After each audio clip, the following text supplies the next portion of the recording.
Fala galera, beleza? Professor Alex aqui de Geografia e vamos para mais um assunto. Hoje nós vamos trabalhar a estrutura industrial. Então vamos lá. Começando aqui pelas noções iniciais, né, que você precisa ter para a gente começar a falar de um processo de industrialização dentro do território brasileiro. Tá? Bom, entendendo que indústria, na verdade, é um setor da economia, né, que vai se referir aí a um conjunto de atividades que vão promover a transformação de um recurso, né, proveniente da matéria-prima.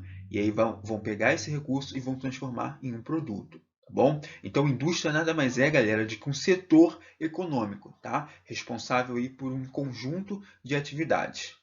Bom, entendam também a classificação das indústrias, né? Existem diferentes formas de estar classificando essas indústrias. Elas podem ser entendidas ali como indústrias de bens de produção ou de bens de capital, né? Na verdade, essas indústrias elas são aquelas que estão atuando na transformação de uma matéria-prima bruta para uma matéria-prima para outras indústrias, né? E aí o que eu quero dizer com isso? Eles retiram ali o recurso da natureza, fazem algum processo de transformação e aí eles vão servir isso para outra indústria. Por isso que a gente chama isso de indústrias de bens de produção ou de capital, mas também elas podem ser conhecidas como indústrias de base, tá? Porque ela vai ser base para outras indústrias. Exemplo, as siderúrgicas, as indústrias de mineração, as indústrias químicas, as indústrias petroquímicas. Legal? Bom, depois a gente tem as indústrias de bens intermediários, né? Ou seja, são aquelas indústrias que produzem algum bem em que vai auxiliar a produção de outra indústria, tá? E aí veja, ela já não é mais, né, uma base, ela já chega ali a ser provavelmente uma ferramenta de repente, né? Ela pode estar gerando ali uma ferramenta que vai ser utilizada em outra indústria. Exemplo, a indústria mecânica, né, a energia elétrica, a indústria de energia elétrica e tudo mais. E por último, a gente tem a indústria de bens de consumo. Né? A indústria de bens de consumo ela está ligada diretamente ao consumidor final. Né? E aí ela pode se dividir de duas maneiras.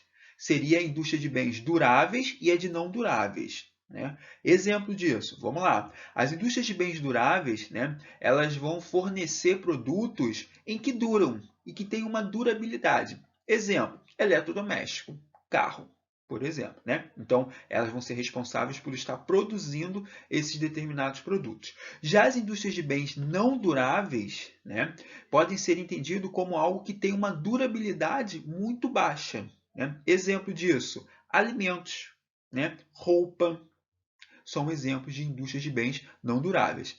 Entendido, galera? Então vamos lá. É muito importante vocês saberem aqui a classificação, né, dos tipos de indústrias, tá? Porque senão a gente vai falar de uma indústria, né, intermediária de bens de consumo e vocês vão ficar perdidos. Então, se não está claro, volta aí, pega o que é uma indústria de bens de consumo, bens intermediários, indústrias de bens de produção ou também de base. Legal? Vamos lá. E aí a gente falar de industrialização, é impossível a gente não estar se remetendo ao contexto desse assunto, né? E aí o contexto ele vai ser iniciado ali nas revoluções industriais, onde vão surgir as primeiras indústrias, né? Ou seja, é um momento em que a gente consegue modificar, transformar a forma de produzir no mundo. E aí a gente pode citar, né, o fato ali da primeira revolução industrial, onde a Inglaterra ela sai na frente, ela sai como pioneira nessa arrancada industrial no mundo, descobre-se fontes energéticas, que seria o carvão, né, vão desenvolver ali a máquina a vapor, e isso vai possibilitar que a produção ela seja feita agora em larga escala. Tá? Claro que anteriormente já existia uma produção, mas era uma produção muito mais incipiente, de modo manufatureiro, de modo artesanal. Tá? Nesse momento, com a chegada do processo de industrialização, a produção ela se amplia bastante. Tá? Até porque eu mudo, né, a força que eu estou empregando, eu mudo também o ambiente que está sendo produzido. Tá? Anteriormente, todo o artesão era responsável por todo o processo produtivo daquele produto. Já nas indústrias, não. Né? Existem setores de produção. Tá? Isso precisa ficar bem claro para vocês. Bom, e aí depois da primeira revolução industrial, né, a gente vai ter aí a segunda revolução industrial, né, ou melhor, a segunda fase, né, de um processo de industrialização. E aí, nesse momento, outros países já estão passando por essa dinâmica de industrialização, como por exemplo o Japão, os Estados Unidos, outros países ali dentro da Europa também, tá? E aí veja, descobre-se novas fontes de energia, que seria o petróleo, né? E aí o petróleo, que talvez até hoje seja a principal fonte de energia do mundo, tá? Desenvolve-se cada vez mais tecnologia, então a gente tem aí diversas inovações, né? A gente tem o barco a vapor, a gente tem a telefonia, né, o avião. Então, as inovações tecnológicas ela vem contribuir para aumentar o processo de produção. E aí veja, todo esse aumento de produtividade, né, vai resultar em quê? Numa organização de modelos de produção. Eu preciso agora organizar a forma que eu estou produzindo o que, na verdade, o que todas essas inovações tecnológicas, né, possibilitaram aumentar a produção. Tá?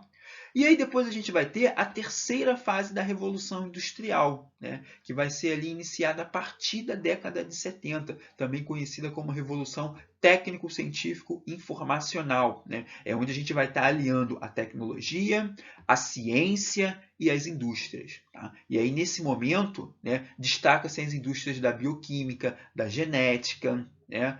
O momento agora era fundamental para desenvolver tecnologia. Tá? Então são três fases aí de revoluções industriais que a gente vai ter no mundo, em que vai possibilitar, né, cada vez mais o desenvolvimento de tecnologia, cada vez mais aumentar a minha produção. Legal? E aí veja, todo esse aumento de produtividade, como a gente estava falando, vai gerar também uma organização da produção. É o que a gente vai chamar de modelos de produção ou também de sistemas de produção. Né? Então, ali dentro da segunda revolução industrial, vai surgir os primeiros modelos de produção. Né? O primeiro seria o Taylorismo. Né? O Taylor, que era um engenheiro mecânico, ele vai analisar os processos fabris, né? E ele vai ver aonde que pode estar aumentando a produção, aonde que ele pode estar economizando dinheiro. Né? A ideia agora era reduzir os custos e aumentar a produtividade. Tá? Depois do Taylorismo, a gente vai ter o Fordismo, né? Feito ali por Henry Ford. Ele tem exatamente essa ideia de estar dentro das indústrias automobilísticas. Tá?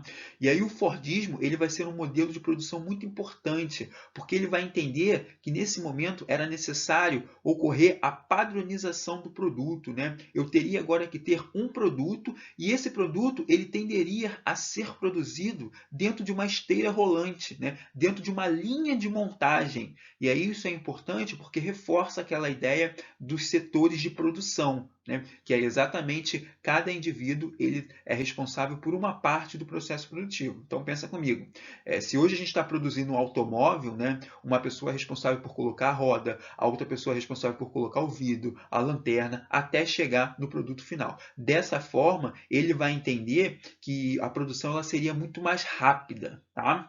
E aí isso são algumas características do modelo de produção do Fordismo. E aí vai chegar no momento que toda essa produtividade, né, vai gerar uma grande demanda no mundo. Então eu vou ter muito produto sendo produzido, porém a minha demanda ela não vai estar tão alta assim. E aí, consequentemente, eu vou ter aí inúmeros custos, né, com os produtos que estão lá no estoque. E isso é um dos motivos que vai explicar também a questão ali da crise de 1929. Tá? É a crise que vai atingir diretamente o mercado financeiro de Nova York e, consequentemente, vai abalar o mundo. E aí, pós esse momento de crise de 1929, vão se configurar novos modelos de produção, conhecido aí como pós-Fordismo, né? Ou modelos de produções flexíveis, né? Entendendo que nesse momento teria que ocorrer uma flexibilidade da produção. Então vai surgir aí o toyotismo, né? Dentro das indústrias de Toyotas, também ligadas ao setor automobilístico. Né? E aí, diferentemente do Fordismo, o Toyotismo vai entender que era necessário diversificar a produção, né? Era necessário ter uma flexibilização no processo produtivo. E aí ele vai lançar um conceito muito importante, que é o conceito do just in time. né? E aí o que significa o just in time? A produção ela precisa ser feita, né, na hora, vamos assim dizer. E aí veja, era necessário ouvir a demanda da população. Para que eu vou produzir 10 carros? Né? 10 carros vermelhos, se eu sei que a população ela gosta de carro azul, né? Ela gosta de carro branco, de 5 azul e 5 branco. Então veja, nesse momento era fundamental ouvir a necessidade, ouvir a demanda da sociedade para fazer a produção. Porque se eu faço uma produção de um produto que a população não quer, esse produto ele vai ficar guardado lá no estoque. Então, consequentemente, o dono da empresa terá custo com isso, tá? Galera, esse modelo de produção ele é muito importante, tá? É justamente porque ele vai surgir no momento em que o mundo está tentando eliminar as barreiras da crise, né, de 29. Bacana? Bom, depois a gente vai ter o volvismo. O volvismo também é um caso muito particular de modelo de produção que vai surgir dentro da Europa, tá?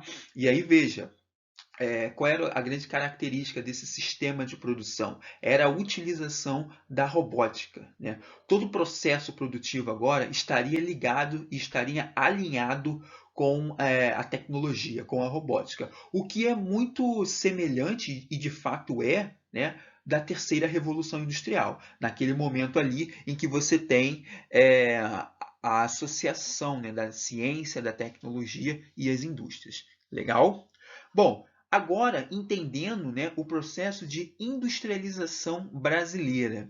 E aí veja, o processo de industrialização brasileira ele ocorreu de forma tardia. Né? O que a gente quer dizer com forma tardia? O Brasil ele só veio se industrializar muito tempo depois do que outros países já tinham sido industrializados, sobretudo ali os países que participaram da primeira e da segunda revolução industrial. Tá? O Brasil só vem a se industrializar final do século XIX, né?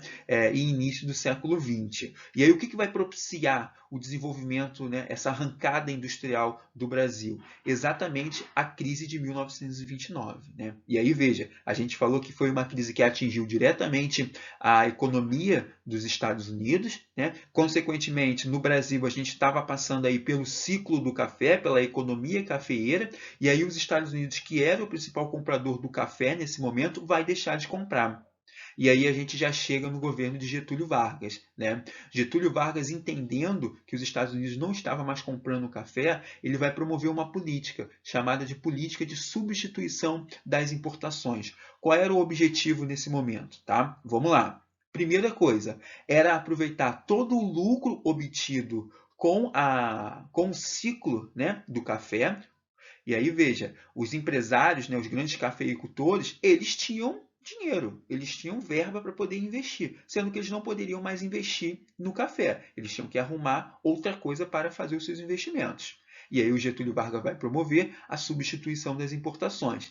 E é uma tentativa também, né, de diminuir a dependência dos produtos importados. Né? Por isso que ele vai chamar isso de substituição das importações. Né? Ele quer agora que os produtos importados eles parem de ser importados, na verdade, e comecem a ser feitos, né, produzidos dentro do território brasileiro. Então ele vai aproveitar todo esse lucro aí do ciclo do café e vai começar a investir em indústrias dentro do território brasileiro. E aí é interessante entender a política que ele vai adotar nesse momento, que é a política keynesiana. Né? Ou seja, para ele, o Estado precisaria estar presente dentro de todo esse processo de arrancada industrial do Brasil. Então ele vai criar diversas empresas estatais. Né? Ele vai criar a Companhia Siderúrgica Nacional, a CSN em Volta Redonda. Ele vai criar a Companhia Vale do Rio Doce, que era uma empresa de mineração. Ele vai criar a Petrobras, né? Enfim, diversas empresas que ele está entendendo, né, que vai ser essencial para o desenvolvimento brasileiro. E aí é interessante notar que todas essas empresas são empresas de base, né? Ou melhor, são indústrias de base. Tá bom? E aí vamos lá. Quando a gente fala de industrialização no Brasil, é importante você entender isso a partir dos governos, como a gente está falando aqui. Então, a gente já viu que o Getúlio Vargas ele foi o cara aí que deu o boom né, para a arrancada industrial brasileira. Já no governo de JK, ele vai dar continuidade a esse processo de industrialização, né? Então vejam bem, primeiro ato que ele vai fazer ali, né, é criar aquele plano de metas, um plano ousado, né, com diversas metas, com o objetivo de desenvolver o território brasileiro. Ele vai desenvolver o território brasileiro, né, em 5 anos, o que era para desenvolver em 50 anos. Claro que era um plano completamente audacioso, e para isso ele vai utilizar de um tripé econômico. Ele vai utilizar o dinheiro estatal, né? Ou seja, o dinheiro do governo, ele vai utilizar o dinheiro nacional, né, privado, ou seja, a iniciativa privada brasileira também vai contribuir com isso, como também ele vai utilizar o capital estrangeiro, né? O dinheiro estrangeiro que vai estar entrando dentro da economia brasileira nesse momento. Então, só aí você já observa que ele vai promover uma abertura da economia brasileira. E aí, com essa abertura da economia brasileira, né, vai vir quem? Vai vir as indústrias automobilísticas, né? E aí, nesse momento, a gente vai ter algumas inovações aqui dentro do território, como o próprio automóvel. Tá? Outra coisa interessante é você notar que o JK ele vai fazer a transferência da capital. Né? Ele vai tirar do Rio de Janeiro e vai jogar lá para Brasília, lá para o centro do território brasileiro. E aí, veja, era necessário, né, você construir rodovias para estar fazendo um processo de interligação, né, da capital com a parte litorânea. E aí a parte litorânea a gente sabe que é muito importante porque os portos, né, estariam ali dentro dessa região. Tá? Então, esse entendimento que Juscelino Kubitschek vai ter, né, de continuar com o processo de desenvolvimento vai se dar ali através da construção de rodovias, né, através da criação de parques industriais. Ele vai criar ali a região do ABC Paulista, né, que foi o primeiro parque industrial que o Brasil teve. E aí vamos lá. Os governos militares eles continuaram também continuaram com esse processo de industrialização, né, no território brasileiro. Eles vão promover ali as chamadas obras faraônicas, né? Vão construir ali a usina de Itaipu, vão estar muito mais ligados ao setor da energia, né? Vão construir também importantes obras, né, de estradas de integração, né, como a Transamazônica. E aí veja, todas essas obras faraônicas elas vão custar muito caro, então eles vão buscar diversos financiamentos com os bancos mundiais. E aí nesse momento os governos militares colocam, né, o PIB brasileiro lá em cima. A gente tem um aumento muito grande do PIB brasileiro nesse momento, até porque, né, Getúlio Vargas e Juscelino Kubitschek já tinham dado esse pontapé inicial da industrialização. O que eles tiveram que fazer, na verdade, era dar continuidade a todo esse processo. Tá? E aí vai chegar ali no final da ditadura militar, na década de 80, em que o Brasil ele não vai crescer mais. Né? Ele não vai crescer mais, justamente porque durante o período dos governos militares, o Brasil ele vai ter um crescimento absurdo, né, economicamente falando. E aí chega um determinado momento em que a economia vai estagnar, né, que seria ali na década de 80. E aí vai ficar conhecida como a década perdida. Né? Perdida no sentido do aspecto econômico. Tá? Agora, se a gente for falar aí de um aspecto social, a gente pode falar que a gente teve alguns avanços, então ela não foi tão perdida assim. Porque a gente teve o fim da ditadura militar, a gente teve a promulgação da Constituição de 1988, que foi a Constituição Cidadã. Legal? E aí o que é importante é que nesse momento da década de 80, né, essa década perdida no aspecto econômico, o Brasil vai estar atravessando uma crise inflacionária. Né? Quase que a gente chega aí a uma crise de desabastecimento. Falta mercadoria, falta produtividade, falta também alimentos dentro do mercado.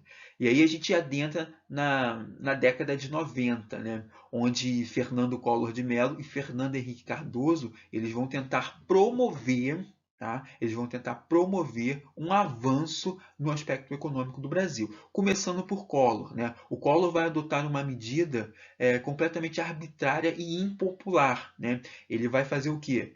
na tentativa de tentar recuperar a economia, ele vai se apropriar da poupança da população, né?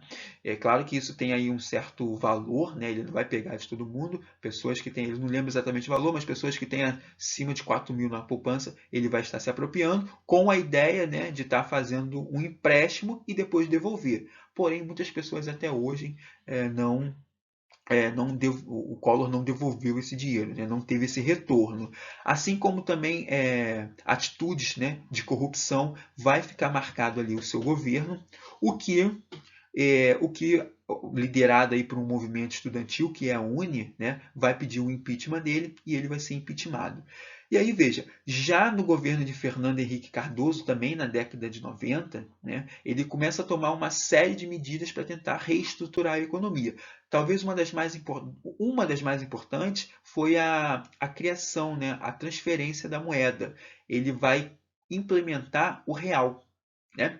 Implementar o real. Então ele vai fazer o plano real na tentativa de dar valor à moeda, de valorizar a moeda que a gente tem aqui no Brasil. Tá? Outra medida que ele vai tomar vai ser adotar a política neoliberal. Né? O modelo neoliberal nesse momento vai ser importante para ele. Por quê? A gente já está falando aí de década de 90, o momento que a gente está falando de globalização, o momento em que as empresas multinacionais elas chegam muito forte, sobretudo nos países subdesenvolvidos e países dependentes. Né? Então, Fernando Henrique Cardoso vai se aproveitar desse momento e vai implementar esse modelo neoliberal no Brasil. E aí começa a ocorrer no território brasileiro diversas privatizações. Né? Então, empresas que antes eram estatais começam a se tornar da iniciativa privada, como, por exemplo, a Companhia Vale do Rio Doce, e aí quando ela é privatizada ela vira Companhia do Vale. Tá?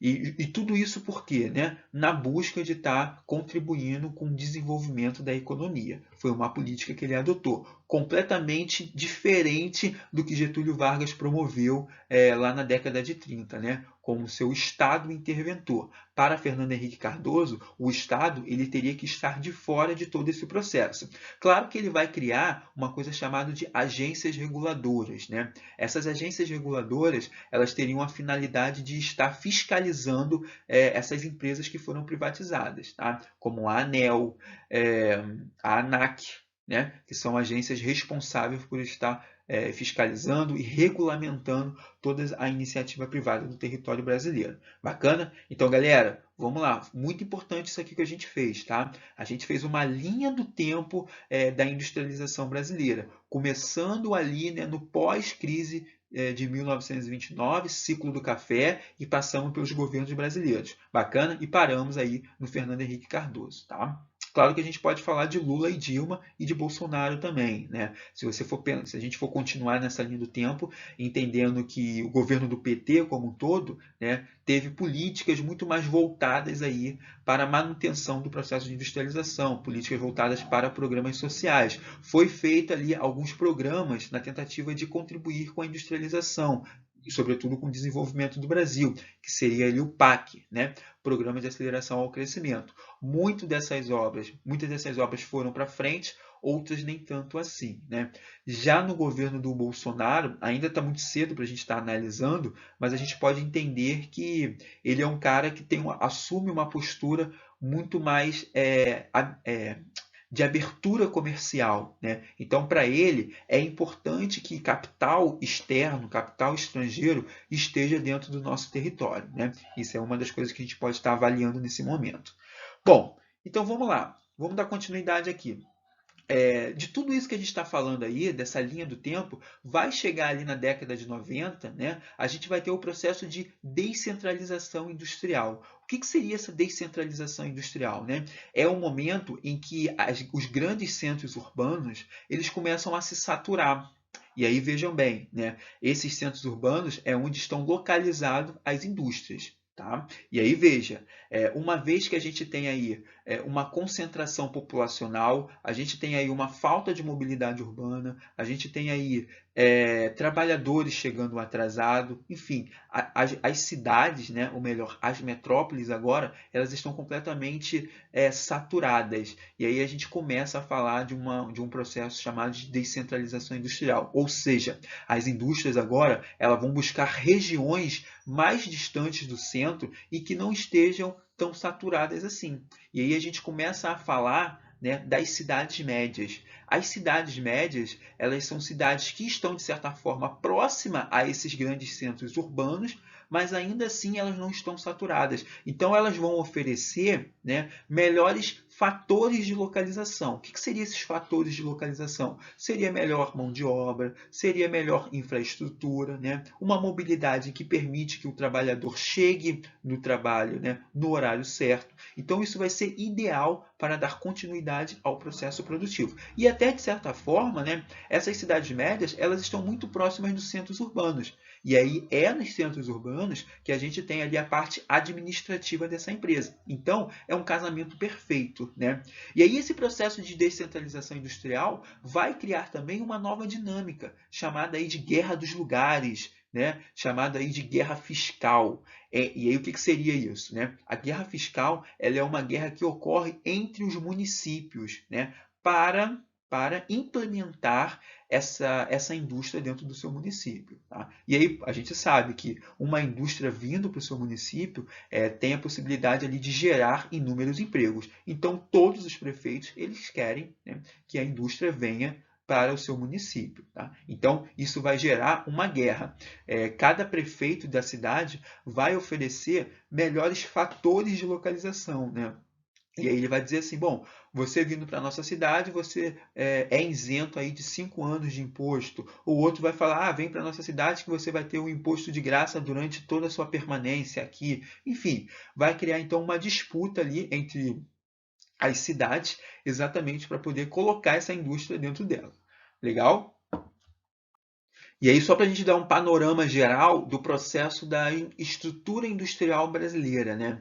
A estrutura industrial brasileira, ela sempre estava ali com uma produtividade um pouco menor, né? A atividade industrial no Brasil nunca foi uma das principais, tá? Até porque a característica da economia brasileira é uma característica agrícola, né? E isso não vai mudar ao longo do tempo, até nos dias de hoje, né? Onde você vai ver aí a formação dos complexos agroindustriais, né? E aí seria o que? A agropecuária vivendo uma lógica industrial.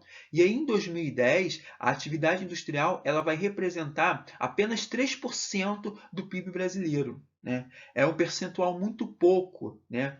E aí você imagina todo o território brasileiro. Né? Claro que isso tudo aí vai diminuir, né, no momento em que a China, né, ela começa a importar diversos produtos, né, do gênero alimentício, matéria-prima do Brasil, o que vai favorecer um processo de modernização do parque industrial brasileiro. Né? Isso vai ser importante, porque aí o Brasil ele começa a gerar diversas regiões e zonas industriais em todo o território. E aí a gente pode citar algum desses centros industriais no Brasil, né?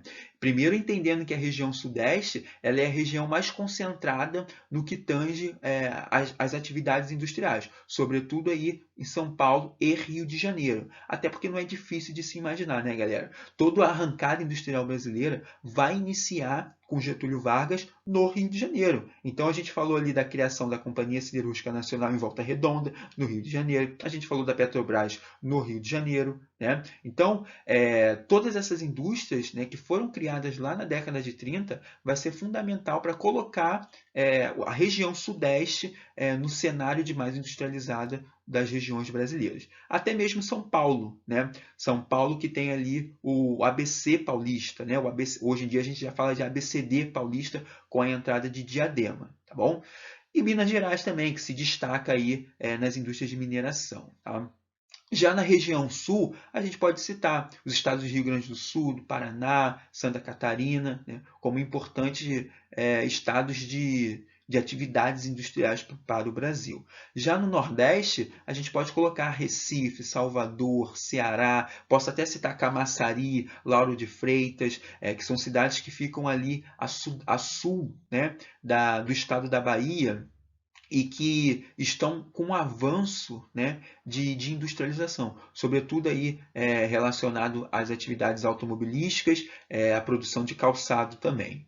Já no norte, a gente destaca aí Belém, Belém do Pará e Manaus. Manaus é interessante porque a gente tem ali a chamada Zona Franca de Manaus, que é uma região industrial que foi criada lá no período militar, né? E aí qual era o objetivo disso? O governo militar queria desenvolver a região norte do Brasil. E aí eles criaram, né, uma coisa chamada de a autarquia brasileira, né, que seria a Sudam, Superintendência de Desenvolvimento da Amazônia, com o objetivo de promover políticas que desenvolvessem a região. Claro que eles também criaram para outras regiões, tá? Além da Sudam, foram criadas a Sudene, foram criadas a Sudeco. Cada região tem ali uma superintendência de desenvolvimento, né? Sendo que a Sudam, a Superintendência de Desenvolvimento da Amazônia, foi responsável, né, na verdade, contribuiu, né, para gerar aí essa Zona Franca de Manaus. Essa Zona Franca de Manaus, ela se caracteriza por ter ali a presença de indústrias maquiladoras. O que são indústrias maquiladoras, né? São indústrias que apenas fazem o processo de montagem do produto. Então, vem peças de todos os cantos do mundo e eles apenas fazem ali o processo de montagem, tá? A Zona Franca de Manaus está muito ligado à indústria da informática, tá? Dos microeletrônicos. Então, eles montam ali computador, montam celulares, montam eletrodomésticos no geral, tá bom? Bom, já a região do Centro-Oeste, a gente pode destacar aí Goiânia, Corumbá, Brasília, né? E aí vejam bem, tanto o Norte como o Centro-Oeste são as duas regiões em que tem um menor nível, né? Um menor grau de industrialização se a gente for comparar com todas as regiões brasileiras. Entendendo, logicamente, que o Sudeste é a região mais industrializada e depois vem o Sul. Legal? Bom, galera, finalizamos por aqui. Qualquer dúvida vocês me mandem. Um abraço e até a próxima.